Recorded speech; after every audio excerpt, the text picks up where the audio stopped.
think one of the issues that's started to become a talking point amongst the British turf care industry is the mental health of groundsmen and greenkeepers. Is that something that is, an issue over in New Zealand? Yes, it definitely is in some work environments, I think, and so it just depends on how well the individuals are supported, I guess, by their employers. Here, it's very good, but at other venues, I think it needs to be improved, and some of the people aren't supported as well as they could be. But I think you also have to be proactive as well and managing it, and sort of, it's no longer sort of acceptable, I guess, to just sort of stay quiet about things. If things aren't right, just say something, speak up, because there are heaps of people that, want to help and that they'll support through. I mean, an employer doesn't want to be on the end of someone that's overly stressed and therefore not performing as they could either. So, it's in everyone's best interest to just say something if you're not feeling 100% or not feeling that you're delivering what you can do because of sort of pressures that are being put on or you're feeling. Just say something, because someone will help. Yeah, I think what it's been a culmination of is that the stresses and the pressure has always been there for the people maintaining these pitches. It's just that the sports are now getting that much bigger and that much more money involved. Correct. Is that the pressure actually is coming from different directions, the directions that never come before. So actually, it's even heaped on the groundsmen or people preparing pitches even more. So I think that's one thing that the IOG are looking at about producing courses to actually help groundsmen with that at all levels as well.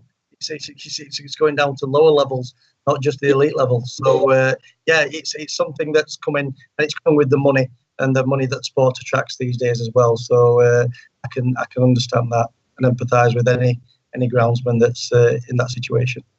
Yeah, I remember them saying with the India New Zealand Test match, they said, well, there's 12,000 people in the stadium here. There's more people watching this on TV than there were for the Rugby World Cup final. There's more than 1 billion people in India watching this Test match. So you're all comfortable, and then all of a sudden someone says that, and you go, oh, well, geez, there's quite a few people.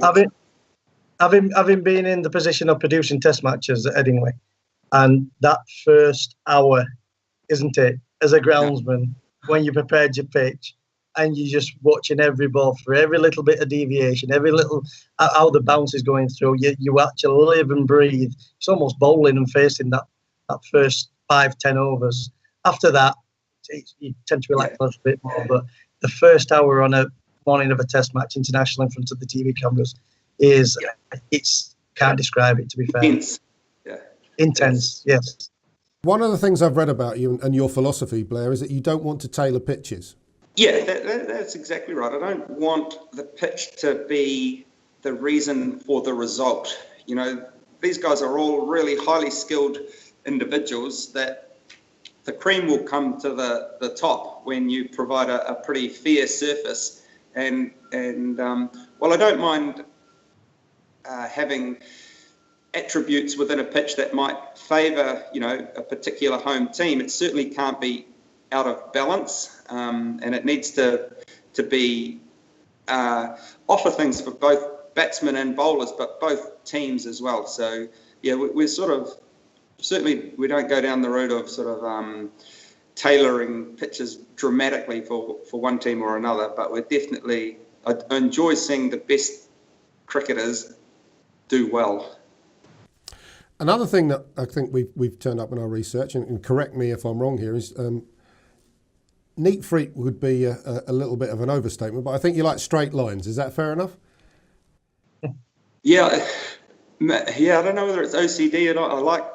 I like symmetry. I like straight lines. I like even the shed. I like things parked, parallel to each other. The guys hate it, but it's just something in my head that I like things to be the best they can be. And so, like I said, I don't care how long it takes, or I don't mind how many times you have to repeat something, but we'll get it right. Have you been aware over there of some of the patterns that have been mowed into pitches in the Premier League in particular? John Ledwidge at Leicester City's become quite adept at that and got a name for himself. Yeah, outstanding work. We used to pride ourselves on sort of being reasonably original here as well, but now all of the codes have sort of fallen into line with these sort of standardized patterns to sort of produce a standardized look for their competition through any venue. So cricket's the same, rugby's the same, and so all of that sort of originality is gone. And I understand why. There's commercial reasons why they do it, for their logo presentation and things like that. But you know, there was a period of the sort of golden age of patterns and things like that, which was fantastic.